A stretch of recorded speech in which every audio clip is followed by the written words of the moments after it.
Istana Negara Indonesia yang berada di Jakarta akhir-akhir ini kembali menjadi sorotan.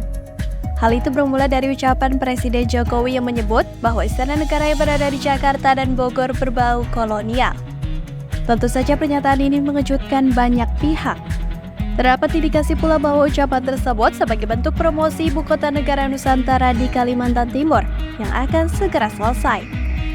Memang kedua bangunan yang menjadi tempat tinggal Presiden Indonesia itu merupakan bangunan yang sudah ada sejak zaman Belanda.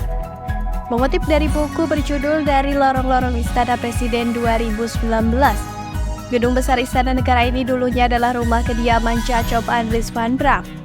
Ia membangunnya pada tahun 1796. Statusnya sebagai seorang mantan residen Surakarta membuatnya berhasil mengumpulkan banyak kekayaan. Meskipun sumber kekayaan tersebut tidak dijelaskan secara gamblang berasal dari mana. Hasil dari kekayaan itu salah satunya ia gunakan untuk membangun gedung 2 lantai yang menghadap deretan rumah dan toko kecil di sepanjang Sungai Ciliwung, Jakarta.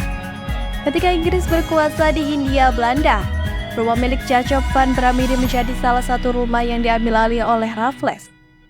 Perubahan kekuasaan di Hindia Belanda membuat rumah tersebut juga seringkali mengalami pergantian kepemilikan. Ketika Hindia Belanda kembali ke tangan Belanda, rumah ini dinamai dengan Der Nederlanden.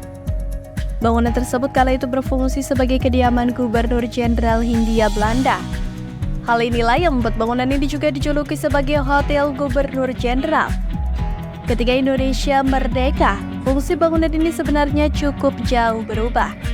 Jika pada masa pendudukan Belanda lebih berfungsi sebagai kediaman pribadi, maka pada masa Indonesia merdeka bangunan ini lebih berfokus untuk acara formal. Mengutip dari laman resmi Sekretariat Negara, Istana Negara Indonesia di Jakarta menjadi lokasi untuk kegiatan-kegiatan seperti pelantikan pejabat negara, pembukaan Rakernas, Kongres Nasional hingga internasional, dan tempat penjamuan tamu kenegaraan. Tak hanya itu, Istana Negara juga menjadi tempat bagi Presiden Indonesia melakukan kegiatannya sehari-hari sebagai presiden dan berkantor di sana. Jika melihat Istana Negara Indonesia yang ada di Jakarta, maka kesan gaya Yunan sangat kental pada bangunan tersebut. Bangunan ini menonjolkan 14 tiang utama atau saka. Jika melihat dari gaya bangunannya, maka kesan pertama yang akan terlihat adalah bangunan ini memakai gaya Palladio.